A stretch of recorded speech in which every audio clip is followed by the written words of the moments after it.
Hello, everyone. I'm Erika, and happy Black History Month. This is Beyond the Color, and I am so happy to have you guys back here.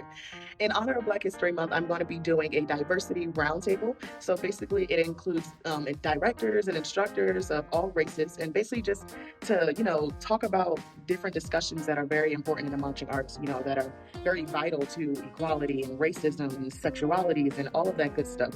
So, of course, this episode is going to be divided up into two parts. So the first part is going to be, introducing you guys to all of the people who I'm interviewing and also talking about judging within the marching arts. And then the second episode, you're just going to have to wait and see. Also, if you have not already, please make sure that you check out my video, We Are Here. It is here, it is here, it is out in the universe, and I'm so excited for it. So please click the link down below to go ahead and check that video out. Without further ado, here goes my video.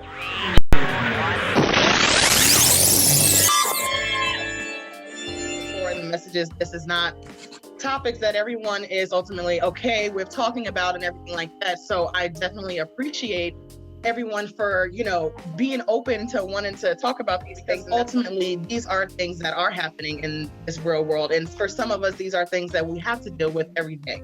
This is how we create change. We have conversations and, have feedback and being open to each other's feedback. So again, I just want to say thank you again, for being with us. So I'm Jessica. I'm from South Jersey. I've been teaching at a small high school, Winslow Township, for 13 years. And I'm also a full-time dance teacher at even further south, Salem, New Jersey.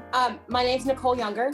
I have been in the color guard activity since '99. I've taught schools in Virginia, North Carolina, New York, Texas, Ohio, independent groups as well. I'm in Cincinnati now, pursuing getting my judges training done so I can be on the other side of the floor. Congratulations on that. Thank you. I'm learning a lot. It's different. Hi, I'm Matt. I am originally from Bayonne, New Jersey. This is 43 years for me I started marching the Drum Corps in 1978 when I was 8 years old. So this is 43 years of nonstop. Wow. Yeah, it's a long time. Every year is I'm going to retire this year. No, you're not. I am currently the director of the Amp World Guard. I've basically, throughout my life, mostly taught independent guard. Taught a couple high school teams, but I've never directed one. I'm really happy to be here as I've known Erika since she was a little girl. So I'm really proud that you're doing this work that's so important. Hey, I'm Jackie. I have been involved in color guard since 2000, so I've been doing it for about 20 years. Nothing like 43. Oh my gosh, that's... I am probably most well known for doing Spintronics Color Guard, which is, we have an independent team. We have lots of training programs. We are all about that initial training, getting kids involved in color guard and just making color guard really fun. We do have a competition team that is in IA. We've been in IA for the last couple of years, and I travel and teach clinics and camps all over the place too. So I'm from Missouri.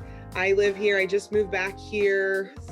Kind of my goal all along was to live in my nice little small town where I grew up and, have programs here that would help these kids get out of poverty and help them see the world through the performing arts. So I am Drew Tolliver. I'm the executive director of the AMP organization. I have been in the performing arts for a little over 25 years with the marching band, drum corps, color guard, and of course our organization as well. I am from originally Lawnside, New Jersey, but I reside with my wife in Camden, New Jersey, but she and I started this program back in the early 2000s. Hi, I'm Michael James. I live in Orlando, Florida. I started in color guard. I marched my first year drum corps at 16 with the Suncoast Sound Drum and Bugle Corps. I've been teaching pretty much right out of high school. That kind of got me through college. I have a BA of Modern Dance Performance from University of South Florida.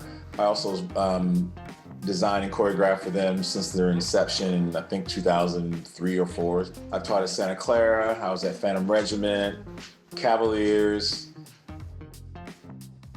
When, quarantine hit and lockdown hit, it made me step back and look at how am I treated? How am I worth what I'm doing? Which difference. So I started looking around to see, hey, are there any other women of color doing judging? And I couldn't find any at all.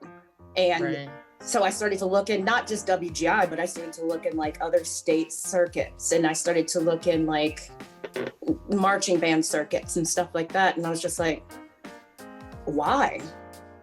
And because there was no Black women for me to ask that question to, I was just like, well, then, hey, this is the road that I need to go down right now.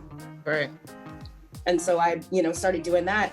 We evolve with the program, we evolve with the activity. And this is an evolution, if anything, right now, what's going on, everything that's going on in the real world, because it affects us.